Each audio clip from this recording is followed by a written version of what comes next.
Bien-aimés dans le Seigneur, Shalom.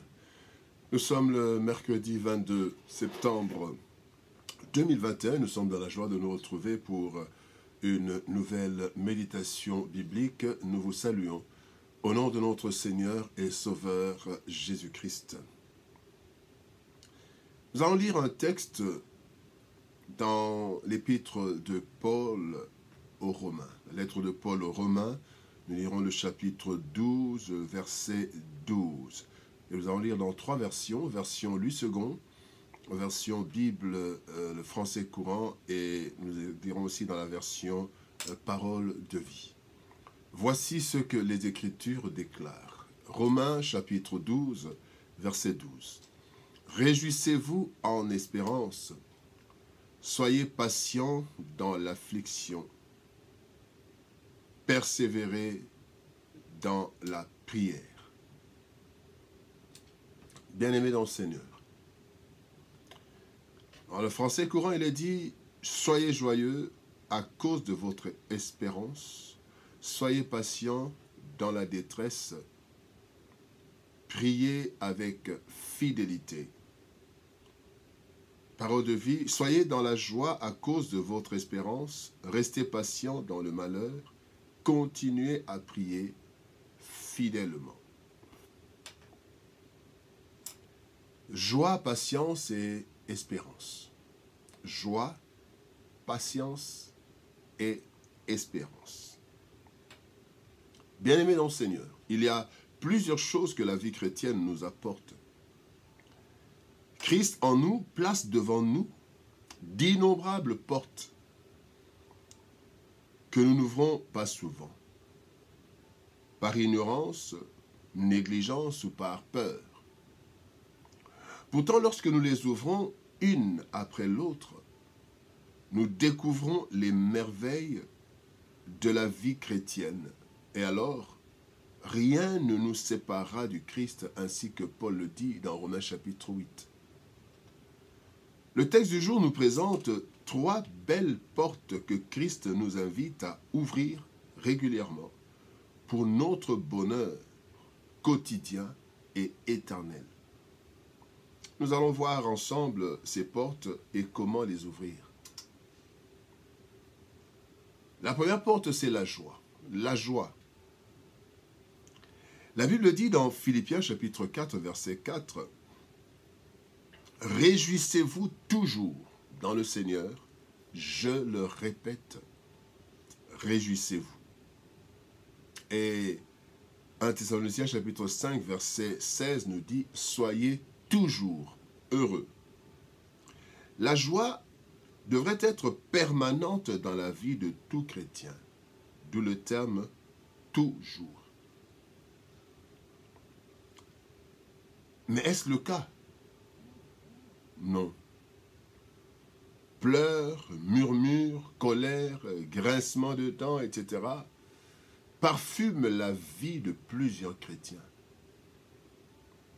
Si, et pas tous, à cause des circonstances vécues. Comment ouvrir cette porte lorsque le monde place devant nous des réalités décourageantes, des réalités frustrantes et effrayantes? La clé pour ouvrir cette porte, c'est l'espérance. Il est dit, réjouissez-vous en espérance. La joie du chrétien, bien-aimé, n'a pas pour source première la situation vécue, mais avant tout l'espérance de toutes ces merveilles promises, reçues, mais pas encore saisies. Et dans ce lot, il y a l'espérance du salut d'abord, espérance du salut. 1 Jean 5, 12 dit, « Celui qui a le Fils a la vie. » Déjà, l'espérance du salut, puisque j'ai reçu le Seigneur. L'espérance de l'éternité auprès du Seigneur. Dans Jean 14, verset 3, il est dit, « Et lorsque je m'en serai allé et que je vous aurai préparé une place, je reviendrai et je vous prendrai avec moi afin que là où je suis, vous y soyez aussi. Cette espérance nous donne la joie. Espérance de notre sécurité totale. Jean 10, 28 nous dit, « Je leur donne la vie éternelle et elles ne périront jamais. Et personne ne les ravira de ma main. » Espérance de la provision assurée. Philippiens 4, 19. « Et mon Dieu pourvoira à tous vos besoins selon sa richesse avec gloire en Jésus-Christ. » Bien-aimés, voici juste quelques éléments d'espérance, le salut, l'éternité auprès du Seigneur, la sécurité totale et la provision assurée. Bien-aimés, nous pouvons encore allonger la liste avec toutes les promesses de Dieu qui sont des provisions d'espérance qui ouvrent la porte de la joie.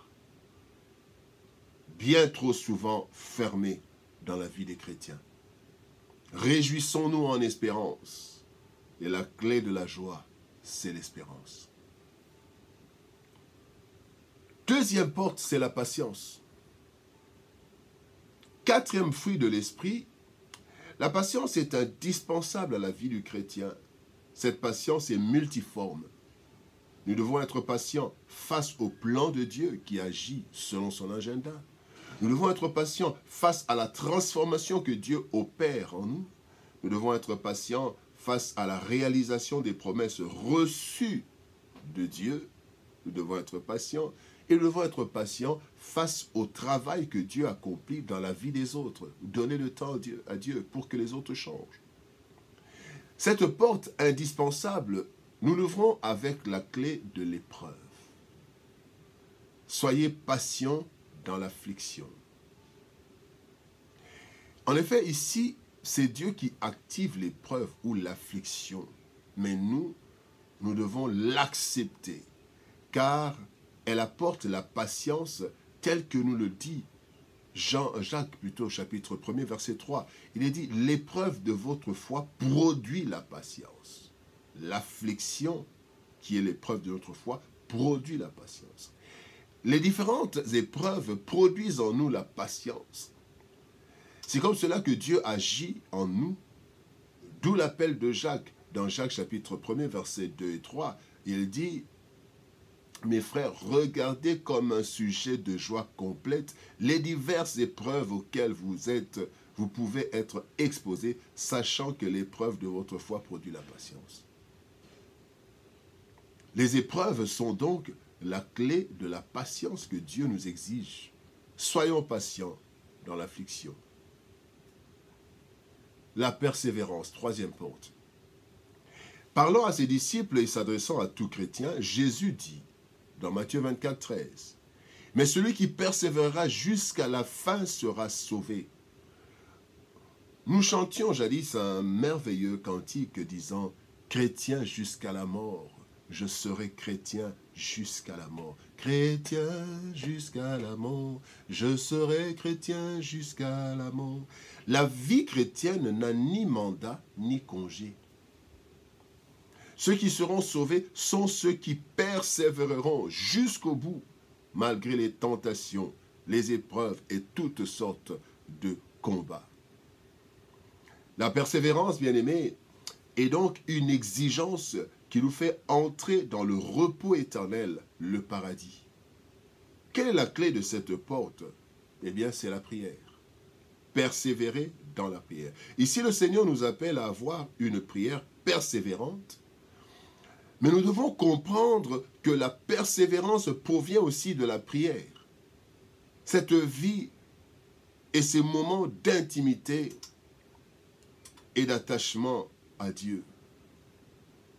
C'est dans la prière que Christ a eu la force de persévérer dans sa mission. Quand vous lisez Luc 22, 41-43, Gethsémanée, la Bible dit, pendant que Christ priait, « Père, si tu pouvais éloigner », la Bible dit, « Alors un ange lui apparut du ciel pour le fortifier. » Lorsque le découragement ou la crainte du chemin nous envahit, bien-aimés, la prière ouvre la porte de la persévérance. Persévérons dans la prière. Bien-aimés, la joie, la patience et la persévérance sont trois portes que Dieu met devant nous et nous pouvons les ouvrir par l'espérance, par les afflictions et par la prière. Que Dieu nous bénisse. Shalom, au revoir et à demain.